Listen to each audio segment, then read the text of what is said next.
Hello, my beautiful Cancer family. I am, as always, feeling warm and happy to be here. You all are such amazing spirits, and I just appreciate that the moon children of the world are here in this world. Thank you for being here in this world. Thank you for being present in this physical experience that we're having and this spiritual experience we're having. Thank you. Just general across the board. Thank you for your presence and your energies and your gifts in this life. I want to start off by saying that this April is really powerful and beautiful. There's a lot of clarity and a lot of this sense of like coming to some really strong senses of commitment and understanding what it is that we are ready to let go of and we are ready to move forward on. This is kind of our last month of direct motion, and we're going to start to get back into some retrogrades again. At the end of the month, Pluto is going to retrograde, and at the end of the month, we are also beginning eclipse season. But before we talk about the end of the month, I guess we should start at the beginning. This month, of course, the sun is moving through Aries. So we are in Aries season. Mercury is also moving through Aries at the beginning of the month. This is your fellow cardinal sign, and for Cancer, this is going to be all about your 10th house of like the big picture of like who you are in this world. It's very empowering energy for Cancer actually, and challenges you to kind of think about what you want that to look like, what you want that to feel like, to reconsider it. And the note that came up for me when I started to explore your energy and sit with Cancerian vibes is this is a really great time to put together puzzle pieces. And there will be all sorts of little puzzle pieces. It may not always be these big, like in your face, giant, can't miss it moments. There is going to be a lot of magical work happening from behind the scenes in April. Although it's Aries season, which is associated with like, I think very direct, bold physical actions that you can see in the world, movement, which is all great. We also have Venus and Mars moving through Pisces this month, along with Jupiter and Neptune. And that means that we're still working with the magic and the energy of water intuitive wisdom at a huge level. And it's kind of the engine behind things that is moving a lot of the things that are happening in April. And Cancer, of course, is water energy. This is great for you. This is also big picture energy. And I want you to just think about, as we go into this April, as we prepare sitting here, think about allowing yourself to notice all the puzzle pieces that are tapping and clicking and working with you. Just taking the chance to kind of notice the mechanisms around you at work. It's so easy, and I find this with myself all the time, to forget all the little things that are clicking and working and nudging and telling you things. Two of Swords. I actually weirdly love this card. Two of Swords is one of my favorite energies to work with. Great reminder. Very countercultural as far as how we value ourselves, I'm taught to value ourselves. But I've often found like, we can kind of take for granted a lot of the little things that are trying to speak to us and connect with us and help us along in the day. So my little mini challenge to Cancerians this month is to notice, just take a little bit of time to notice the things that are nudging you, kind of directing your energy a little bit, helping you to get in touch with where the path is wanting to lead you. Because the other part of this month for me, with the way that the energies are working with you, which is in a very, very bold way. We have all that energy in Pisces asking you how you kind of philosophize about your life and connect with it at a soul level. And then we also have all that energy in Aries moving through being playful, curious, creative, who you want to be in this world. This is about committing. Nine of Wands. Committing deeply to being here and showing up on your path in the way that is right for you, though. I think so often, when you hear conversations about things like, got to just commit to what you're doing in this life. That's we need to redefine this. We need to redefine what it means to commit. I think for me, it's not about powering through. It's not about forcing ourselves into a nice, tiny, confined, specific path and being like, this is it. For me, it's committing to working with the elements that move through our days and our weeks, not fighting our own innate natural way of doing that. Queen of Swords. In fact, today, for example, I was all ready. I had gotten dressed. I had sat and thought about what we were going to talk about today. I even had everything set up. I was sitting here and the power went out. And I just was like, oh man, I really had an idea. I was going to get this done in this little block of time. But there was nothing I could do. I had to the Emperor. Oh my gosh, this card is showing up so much. Emperor is Aries energy, and we are in Aries season after all. So, I guess Aries energy, we're needing to look at that this Aries season. But yeah, so I had to just sit down. I actually ended up taking a nap for half an hour and just waiting for the power to come on. And for me, that actually really revived me. And I felt like I could show up to this conversation so much more. So I worked with it rather than fighting against it and berating myself and saying this needs to be productive at all times. I just took the nudge. So it's things like that can really help us actually be a little bit more balanced in the day-to-day. I'm pulling a card from the Animal Totem Tarot, and the card wanted to come out was the King of Cups, the beaver. I love beavers. There's something about that vibe that it's fun. Okay. Now somebody's gonna take that quote and really run with it. Oh my goodness. I've just said some things. Hey, I'll roll with it. Okay, let's talk about these cards. I didn't even finish talking about this month because we also have a full moon in Libra. For you, that's going to be in your 4th house of your home. It's a great time to connect with the energy of your home.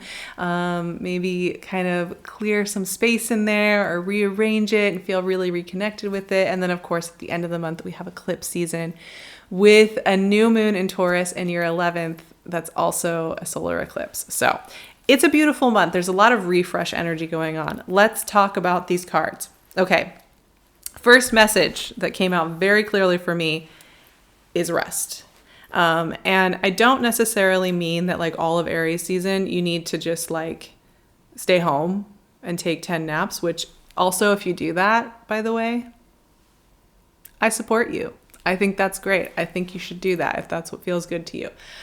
Absolutely. But what these cards are saying is that if you feel like you're kind of pulling at the reins, you just feel like you need to get on it because you are a cardinal sign after all. You are a doer, you're a creator, you're an initiator. You're good at that, Cancer. That is one thing. Cancerians are very good at taking care of what needs to be done in that moment. It's awesome. But if you're feeling kind of you're pulling and you feel like you need to force this month to be really good, really proactive, really on topic, these two cards are reminding you that sometimes it's best to take a 10-minute break, take a morning break on Saturday morning before you try to force things to move and just listen into yourself. The Two of Swords is always that wisdom, the wisdom of we might have a road, a fork in the road. We don't know. Should I take the new job or should I stay where I am? Should I, start that new project or should I not? And then we just can't decide. The Two of Swords is a reminder of the wisdom of sitting still, stop trying to decide so hard, and let the answer come up. Let listening to ourselves happen. You may not have a fork in the road, but you may feel a bit maybe stuck or overwhelmed, how do I begin this? And the Two of Swords is going to say the best way to get unstuck sometimes is to just stop trying to push so much, take the pressure off, and just allow your natural intuitive wisdom to come up and tell you what you need. And often this doesn't take as long as we think, but we do have to release the resistance first in order to get the information. 9 of Wands. Take care of the part of yourself that is feeling like it's protecting you, watching out for you, looking out for you, making sure there's no trouble, making sure the part of you that this part often develops because of something hard that's happened in our past, often when we were kids. It's the part of us that figures out, ooh, this isn't allowed in society. This doesn't look good. Nobody likes this. So I need to build a shield. This is the part of ourselves that we need to have a lot of compassion for and take care of and hold so that we can just be ourselves, without all the self-criticism, self-judgment, and all that self-preservation instinct popping up all the time.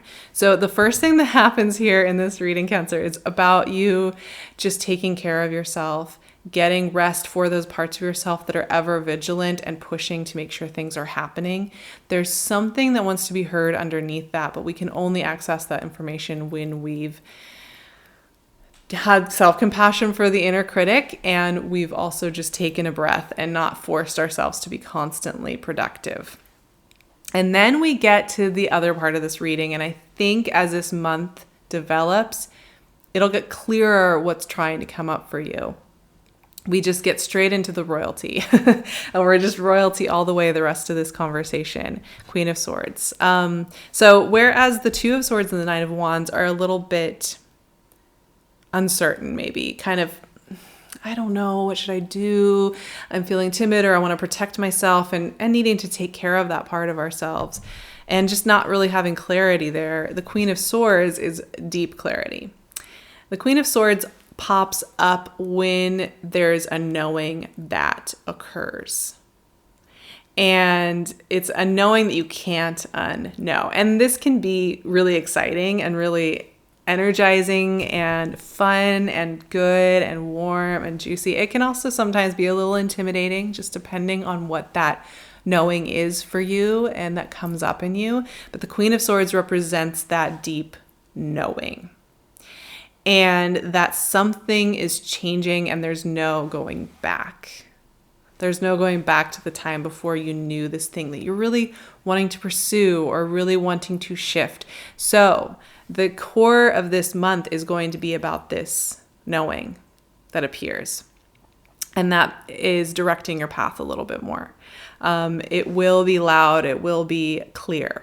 So, and once again, I would recommend, it's kind of like counterintuitive because I'm telling you, ooh, there's going to be this big knowing. Don't get yourself too tense about that. Like I said, it could be a knowing that's just like, I'd like to change my schedule. Each of you is going to be different. So don't get too worked up here, shake it off. The knowing is going to come. It's going to be natural. It's going to be something that's been building for a while. It's going to be something that you've kind of maybe known, but you haven't wanted to fully piece it together, or you haven't wanted to make the change, or it hasn't felt right yet. The components weren't there. So it's something that is innately already been in the works for a while. Now, Emperor is showing up here, and he's been showing up a lot in the April readings. He's just around. This is an energy of owning that we're here. Okay, we're here. We're in this body. We're doing our thing. As I mentioned, our last chat, just accepting them as space blob, but I'm also this person, and here we are. And the Emperor is about owning that. Here you are, the way that you are. Whatever quirks, whatever ways you do things, the Emperor wants you to just embody it, just be at peace with it. Of course, the Emperor can represent leadership, owning your space. It can also represent a really powerful energy around you, somebody who is coming in strong and bold and ready to rev things up. But at its deepest level, the Emperor really is about embodying who you are here now. That's followed by the King of Cups. So we have the Emperor and then the King of Cups.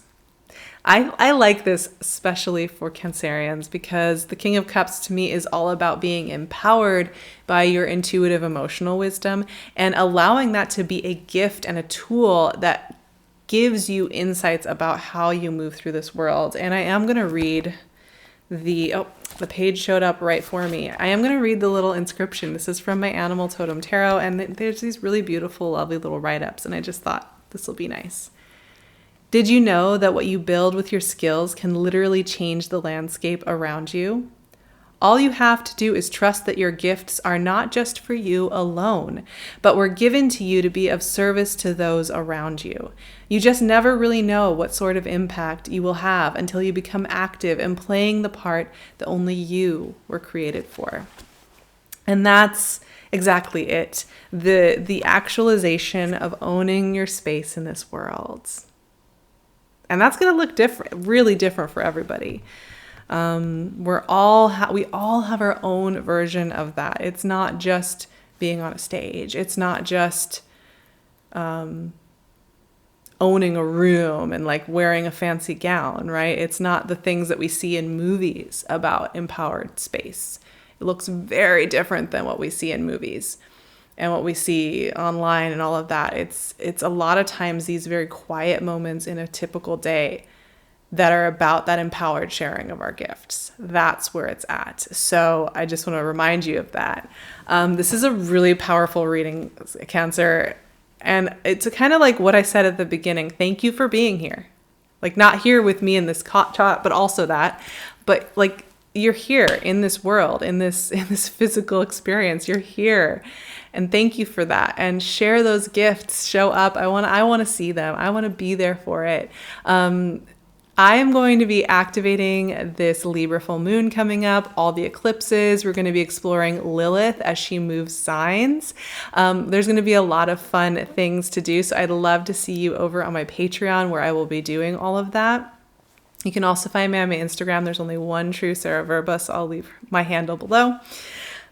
And you can find me on my website and my email. And if you enjoyed this chat and you want to hang out, I would love it if you liked and subscribed, left a comment, let me know how you're doing. It really helps me continue to do this work. And also I like having you around. So it makes me feel all warm and fuzzy if I see you here. So I'd love that. And we will talk again so soon, my beautiful Cancer friends. Have a gorgeous April.